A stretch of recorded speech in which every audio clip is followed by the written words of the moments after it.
नमस्कार। संतोष की रिपोर्ट में आप सबों का स्वागत है। और आज हम संतोष की रिपोर्ट में हम बात बिहार के खजाने की करने जा रहे हैं। जी हाँ, वो खजाना जो पूरी तौर पर खाली है।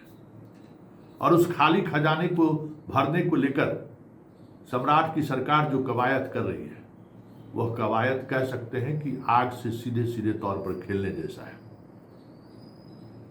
3 महीने से विश्वविद्यालय के कर्मचारी, प्रोफेसर, पेंशनधारियों को वेतन नहीं मिला है, पेंशन नहीं मिला है।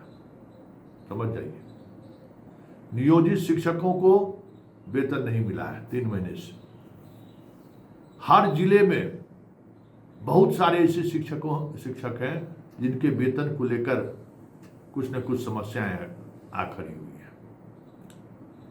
किसी को मातृत्व लाभ का पैसा नहीं मिला है, मतलब जो राशि मिलनी चाहिए सरकारी कर्मचारियों का, वो कहीं न कहीं किसी न किसी तरीके से प्रभावित है। उससे भी बुरी स्थिति राज्य सरकार का काम करने वाले ठेकेदारों का है, संवेदकों का है, कॉन्ट्रैक्ट पर बहाल कर्मियों का है। किसी को कुछ नहीं मिला है। जितने कॉन्ट्रैक्ट पर बहाल कर्मी हैं उन लोगों का भी वेतन को लेकर लाले पड़े हुए हैं। ठेकेदार करोड़ों करोड़ का काम कर हाथ खड़े करके बैठा हुआ है।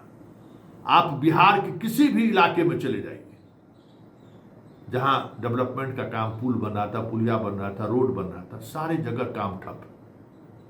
कहीं बगल में जो है उसका जो डिपो है, वहां पर देखिएगा जेसीबी से लेके हजारों गाड़ियां खड़ी हुई है। 2-4 मजदूर आपको मिल जाएगा, आपको सामान की सुरक्षा करते हुए। गांधी सेतु के पैदल जो पुल बन रहा था, उसके काम देखिए ठप। गांधी सेतु से बाहर निकलिए, 6 लेन बन रहा था, पूरी तरह से काम ठप। पासवान चौक से उधर की जो ऊपर फ्लाईओवर बन रहा था, काम ठप है। समस्तीपुर रोड में चले जाइए, काम ठप है। छपरा की तरफ रोड चले जाइए, काम ठप। मतलब पूरे बिहार में इस तरीके की स्थिति वो लालू जी के राज में दिखता होगा तो दिखता होगा। मैंने तो इस 20-25 वर्षों के अंतराल में कभी ऐसी स्थिति नहीं देखी कि सारे प्रोजेक्ट का काम ठप है, ठेकेदार को पैसा नहीं मिल रहा है, वजह जो भी हो। और इससे निपटने के जो उपाय की चर्चा हो रही है, वह चर्चा और खतरनाक है। बिहार के लोगों के पास पैसा नहीं है। 10-10 हजार रुपया जीविका दीदी को देकर आप भले कह सकते हैं कि उस वर्ग के लोगों को के अंदर की गुस्सा को थोड़ी देर के लिए शांत आप जरूर कर दिए, लेकिन गुस्सा पूरी तरह से शांत नहीं है। 5 किलो अनाज का क्या स्थिति है वो भी पता कर लीजिए। पहले हर महीना मिलता था, अभी की क्या स्थिति है और कौन लोग जिम्मेवार हैं। आप रजिस्ट्री शुल्क बढ़ाने जा रहे हैं। यह फैसला पूरी आपके अर्थव्यवस्था जो रजिस्ट्री ऑफिस के सहारे चलता है, वो चरमरा जाए तो कोई बड़ी बात नहीं होगी, क्योंकि पैसा का फ्लो अभी बिहार में है ही नहीं। मालूम है सम्राट भाई, अभी किसके पास पैसा है? जो मास्टर साहब लोग जो पुरनका रिटायर हो रहे हैं, जिसको 1-2 करोड़ रुपया मिल रहा है, जो पदाधिकारी रिटायर हो रहे हैं, वही पैसा अभी बाजार में लग रहा है। अपार्टमेंट खरीदने में हो चाहे जमीन खरीदने में हो। पटना के अपार्टमेंट का हाल पता कर लीजिए ना, सारे अपार्टमेंट का काम ठप है, पैसा नहीं आ रहा है। बैंक की स्थिति किसी से छुपी हुई है क्या? कितना मुश्किल से बिहार में बैंक कर्ज देती है। वो भी कर्ज देने के लिए अगर बात करिए तो प्रमुखता देगा गाड़ी खरीदने के लिए। जाइए बैंक, अगर आपका सब कुछ ठीक ठाक है तो कहेगा वो गाड़ी ले लीजिए ना। सबसे आसान काम है गाड़ी ले लीजिए। मतलब बैंकर्स का काम ही है बिहार में गाड़ी बेचवाना। ये स्थिति है। पूरा इकोनॉमी आपका चौक हो चुका है। और ये बात आप समझिए, 202 सीट जरूर आप जीत लिए, लेकिन आप पॉपुलर गवर्नमेंट नहीं है, लोकप्रिय सरकार आपकी नहीं है। आपके साथ नीतीश कुमार का 21 वर्षों का इनकम्बेंसी है, ये आप समझ लीजिए। कुछ भी नया नहीं दिख रहा है, ब्यूरोक्रेसी का खेल, लूट सब बदस्तूर जारी है। थाना और ब्लॉक में जो दावे आपके द्वारा किए जा रहे थे, कोई प्रभाव नहीं है। कैसे प्रभावी हो, इसके लिए कड़े फैसले तो आपको लेने पड़ेंगे। बड़ी मछलियों पर तो हाथ डालना पड़ेगा, बगैर बड़ी मछलियों पर हाथ डाले संदेश नहीं जाएगा। सम्राट भाई, कुछ कीजिए।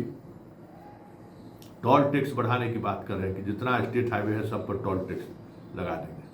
आपको लगता है क्या कि जनता के पास इतनी पैसे हैं कि अब आपको टोल टैक्स दे? एक तरफ गाड़ी चलाने पर आप रोक लगा रहे हैं, पेट्रोल नहीं है, डीजल नहीं है, कम से कम गाड़ी का इस्तेमाल करिए।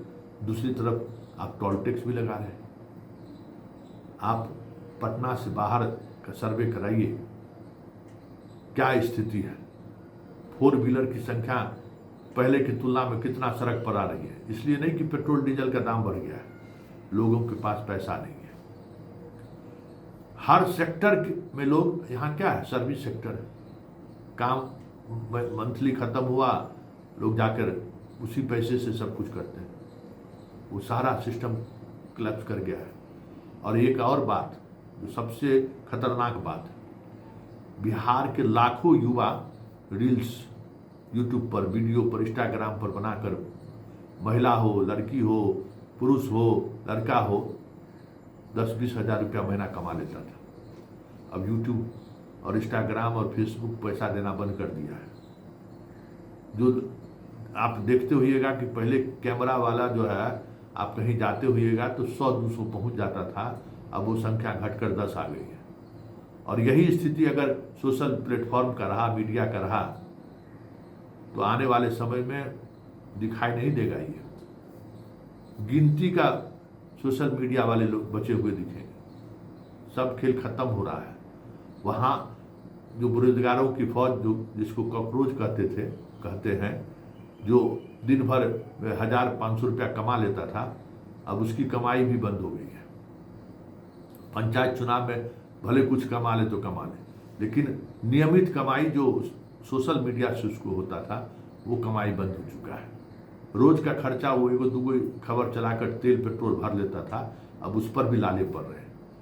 मतलब बिहार के इकोनॉमी पर चौतरफा हमला हो रहा है सम्राट बाबू। ऐसे में आप रजिस्ट्री शुल्क बढ़ा रहे हैं, कहा जा रहा है, आप स्टेट हाईवे पर टोल टैक्स लगा रहे हैं, पुल सब पर टोल टैक्स लगा रहे हैं। तो ये अपने आय बढ़ाने के लिए जो ये जुगत आप भिड़ा रहे हैं ना, ये सीधे सीधे जनता के पॉकेट पर सेंधमारी है। आप जनता के पॉकेट पर हमला बोल रहे हैं। तो ऐसे में आने वाले समय में सरकार चलाना मुश्किल हो जाए तो कोई बड़ी बात नहीं होगी। चलिए, संतोष की रिपोर्ट में फिलहाल इतना ही। इजाज़त दीजिए, नमस्कार।